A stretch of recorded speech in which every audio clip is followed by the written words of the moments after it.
utambulisho wa udhu. Anasema hafidhahullah, alwudhu huwa at-ta'abbudu lillahi azza wa jal. Udhu ni kumwabudu Allah azza wa jalla. Udhu ni kumwabudu Allah azza wa jalla biisti'mali ma'in tahurin fi a'dha'il insani ala sifatin makhsusatin. Udhu ni kumwabudu Allah kwa kutumia maji yaliyo tahara, yenye kutoharisha, fi a'dha'il insani, kuyatumia katika viungo vya mwanadamu, ala sifatin makhsusatin, kwa namna maalum. Udhu ni kumwabudu Allah azza wa jal kwa kutumia maji yaliyo tahara, yenye kutoharisha. Tahurun, kuna tahirun na kuna tahurun, kuna tahirun, kuna najisun katika maji.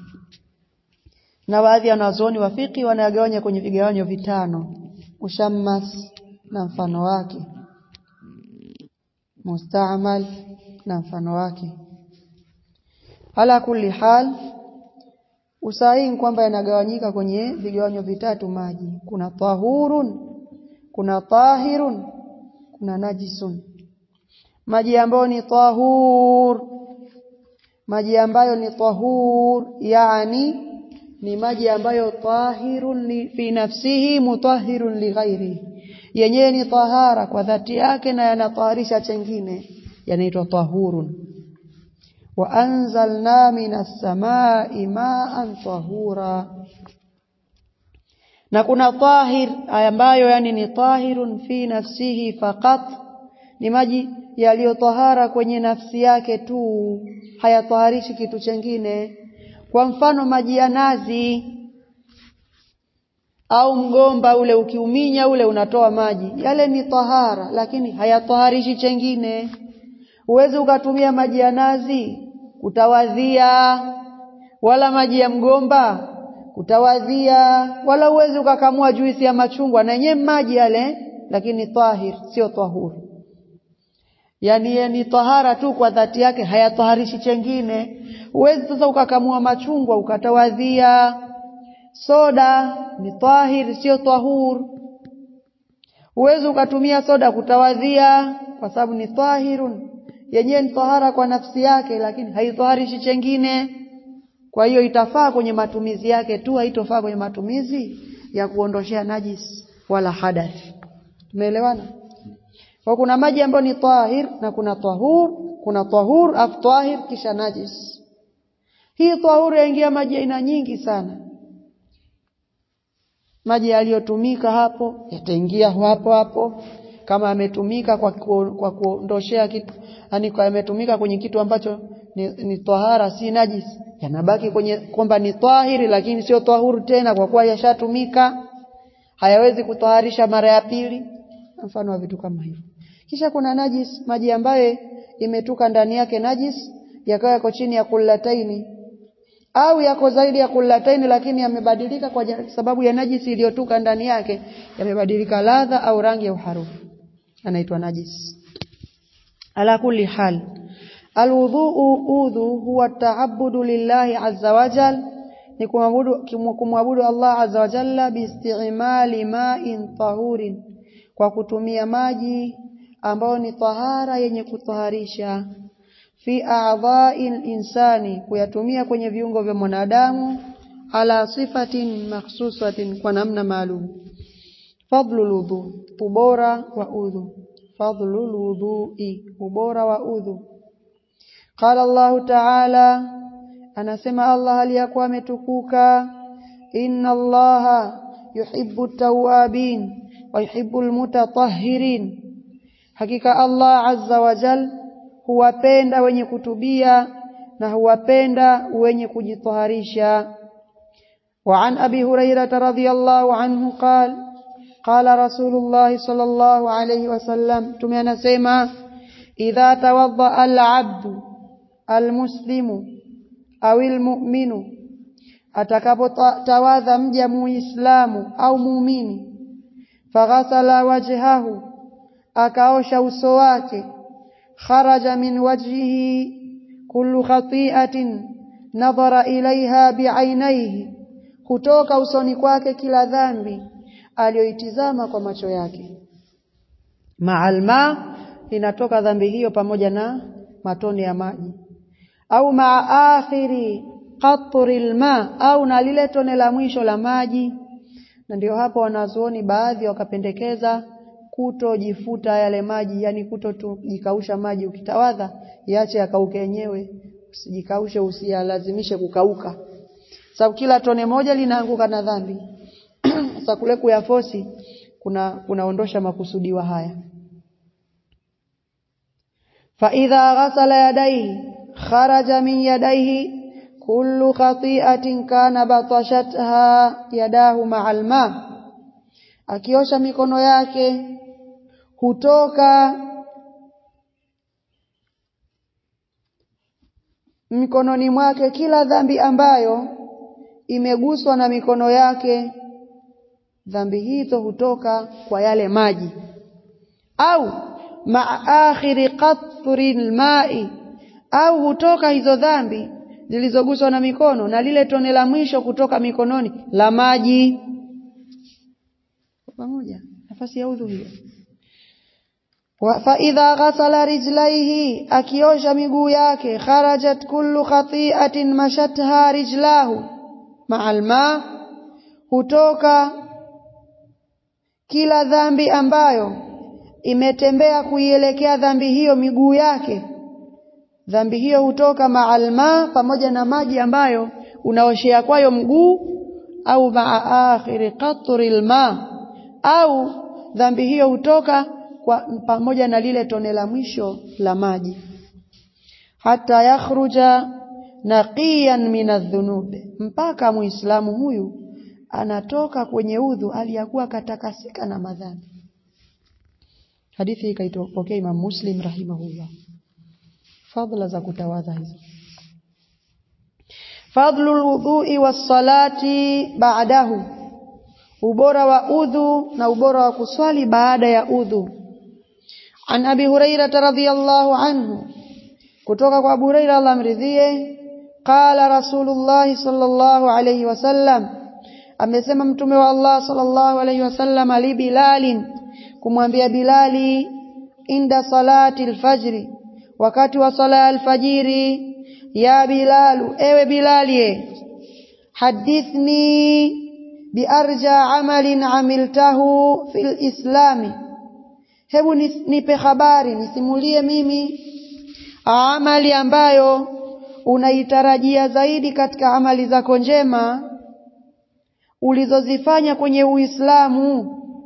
Fa inni sami'tu daffana alaika, hakika mimi nimesikia kishindo cha viatu vyako, baina yadai ya fil janna, mbele yangu katika pepo. Nimesikia nyayo zako ukitembea mbele yangu peponi. Qala ma amiltu amalan, akasema sikupata mimi, sijafanya mimi amali yoyote ile, arja indi, ambayo natarajia zaidi amali hiyo kupata malipo yangu mimi kwenye amali hiyo,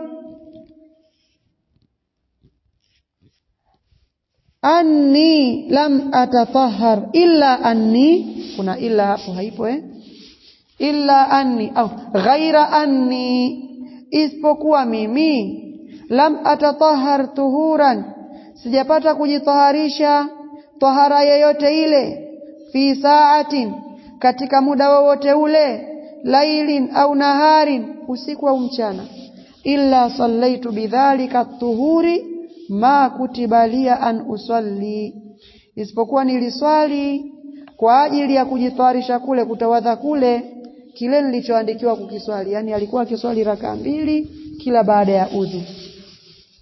Amali hiyo akawa anaitarajia sana malipo yake mbele ya Allah.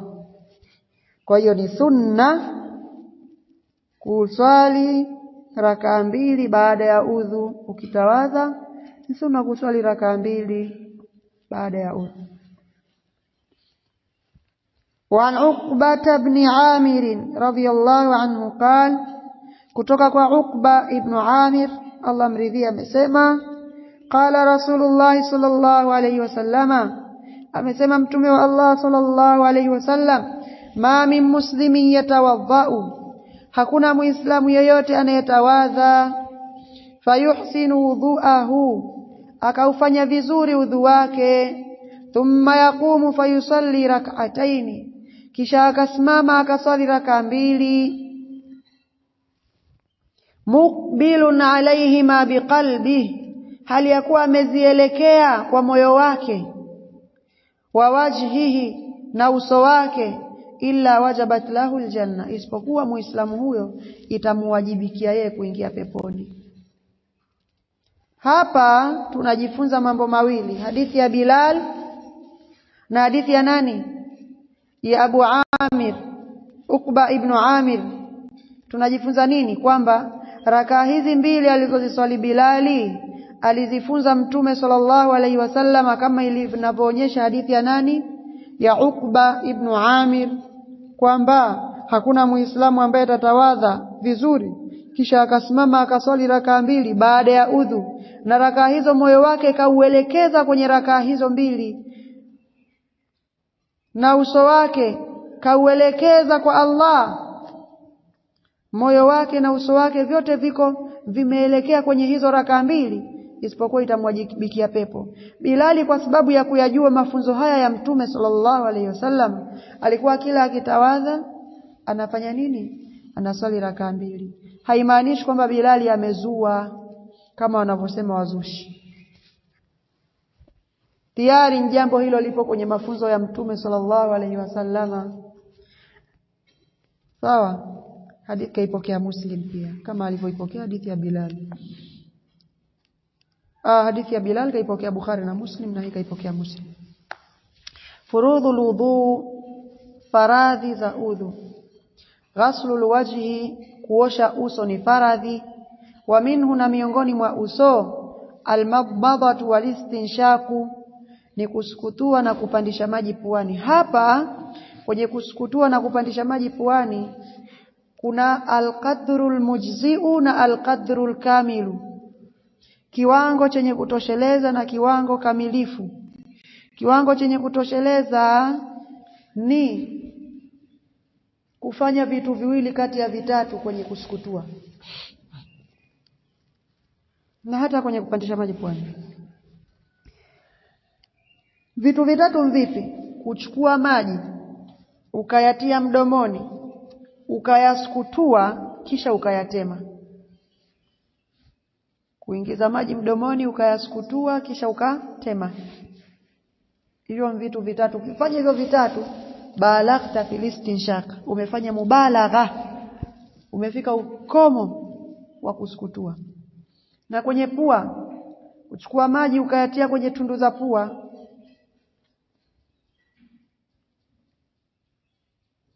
kisha yale maji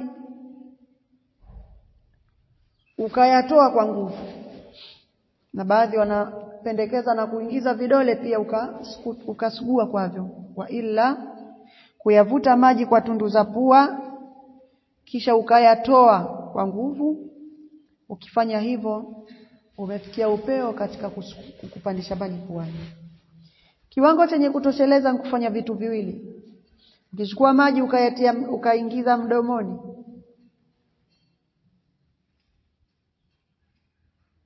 ukasukutua kwayo, tayari ushafanya kiwango chenye kutosheleza. Sasa hayo maji umeyatema, umeyameza, hilo sasa ni jambo lingine. Na sunna kuyatema. Na kwenye kiwango chenye kutosheleza puani ni kunini? Mfano kuchukua unyevu wa maji ukautia kwenye tundu zako za pua, hiyo tayari inatosheleza kwamba umepandisha maji puani. Ule unyevu ni maji. Na wanatoa mfano baadhi ya wanazuoni wa fiqh kwamba mfano mtu akiloanisha kitambaa kisha alipofika kwenye kuingiza maji kupandisha maji puani akaloanisha kitambaa akakitia kwenye tundu zake za pua akakitoa, tayari tunasema pia akapandisha maji puani. Kwa hiyo ghaslul wajhi wa minhu al-madmadah wal-istinshaq, kuosha uso na miongoni mwa uso ni kusukutua na kupandisha maji puani. Kadhalika uso una upana na urefu. Upana wa uso ni usikio kuanzia sikio moja mpaka sikio lingine, na urefu wa uso ni kuanzia mwanzo wa maotea nywele za kichwa mpaka chini ya kidevu. Na wanasema wala ibrata bil aqra'i wal afza'i wal afra'i, wala ibrata bil aqra'i wal afra'i, hapazingatiwi mwenye upara wala ambaye nywele zake zimekuja hadi usoni. Tutaangalia saizi ya uso wa mtu ambaye uso wake uko kawaida. Kwa hiyo ikiwa mtu nywele zake ziko mpaka machoni, hatuwezi kumwambia uso wako ni kuanzia hapa kwenye macho kushika chini. Hapana. Wala ikiwa mtu ana upara mpaka katikati ya kichwa chake, atomwambia wewe uso wako unaanzia hapo katikati ya kichwa. Hapana. Wala ibrata bil aqra'i wal afra'i, hapana mazingatio kwa nani? Kwa mwenye upara wala ambaye nywele zake zimekuja hadi usoni. Wote wataosha katika uso wa kawaida wa mtu ambaye nywele zake ziko sawa sawa. Ghaslul yadaini ma'al mirfaqaini, kuosha mikono miwili pamoja na tindi mbili ni fardhi. Masfur ra'si wa minhu al-udhunani, kupangusa kichwa na miongoni mwa kichwa ni masikio mawili pia ni fardhi. Ghaslur rijlaini ma'al ka'baini, kuosha miguu miwili pamoja na nguyu mbili pia ni fardhi. At-tartibu baina al-a'dha'i as-sabiqa, kupangilia baina ya viungo vilivyotangulia kutajwa hapo pia ni nguzo ni fardhi. Al-muwalatu baina ghaslil a'dha, kufuatanisha katika kuosha viungo pia ni nguzo, ni fardhi katika fardhi za udhu.